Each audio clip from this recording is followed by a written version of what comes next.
విజయవాడలోనూ పరిస్థితి ఇలాగే ఉంది. ఉదయం 10 గంటల తర్వాత ఇంటి నుండి బయటకు రావాలంటేనే ప్రజలు భయపడుతున్నారు. స్వచ్ఛంద సంస్థలు ప్రజల కోసం చలివేంద్రాలు ఏర్పాటు చేస్తున్నాయి. 93 మండలాల్లో వడగాల్పుల ప్రభావం ఉండటంతో ప్రజలు అప్రమత్తంగా ఉండాలని సూచించారు అధికారులు. విజయవాడలో వాతావరణ పరిస్థితిపై మరిన్ని వివరాలు మా ప్రతినిధి బాబీ అందిస్తారు. ఆంధ్రప్రదేశ్లో బాణుడు బగబగా మండిపోతూ ఉన్నాడు. వడగాలులు అసాధారణ ఉష్ణోగ్రతలు నమోదవడంతో రాష్ట్ర ప్రజలు బయటకు రావాలంటేనే పెంబేలెత్తిపోతూ ఉన్నారు.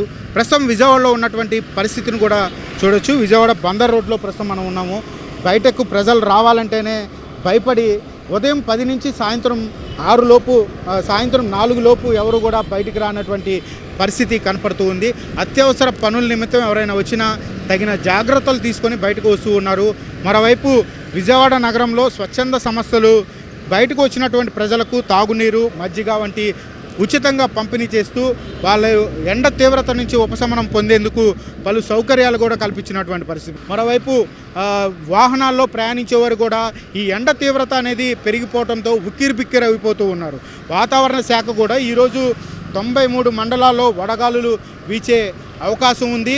27 మండలాల్లో స్వల్పంగా వడగాలులు అయితే వీస్తాయని చెప్పని వాతావరణ శాఖ అధికారులు కూడా ఇప్పటికే హెచ్చరికలు జారీ చేశారు. అత్యధికంగా ఇటు రాయలసీమ, ఉత్తరాంధ్ర, ఇటు ఎన్టీఆర్ జిల్లాలో ఈ యొక్క ఉష్ణోగ్రతలు ఎక్కువగా నమోదవుతున్నాయని వాతావరణ శాఖ అధికారులు చెప్పిన నేపథ్యంలో ఈ జిల్లాల్లో ఉన్నటువంటి ప్రజలందరూ కూడా అప్రమత్తంగా ఉండాలని ఇప్పటికే పలు సూచనలు చేశారు. కాబట్టి బయటకు వచ్చేటప్పుడు ఖచ్చితంగా తగిన జాగ్రత్తలు తీసుకోవాలి. వృద్ధులు ఉదయం 10 నుంచి సాయంత్రం 4 గంటల లోపు అనేది తిరగకుండా ఉండటమే మంచిదని చెప్పని అధికారులు అయితే సూచనలు చేస్తున్నటువంటి పరిస్థితులు కూడా విజయవాడలో కనపడుతూ ఉన్నాయి. కెమెరామెన్ నరసింహతో బాబీ, TV9 విజయవాడ.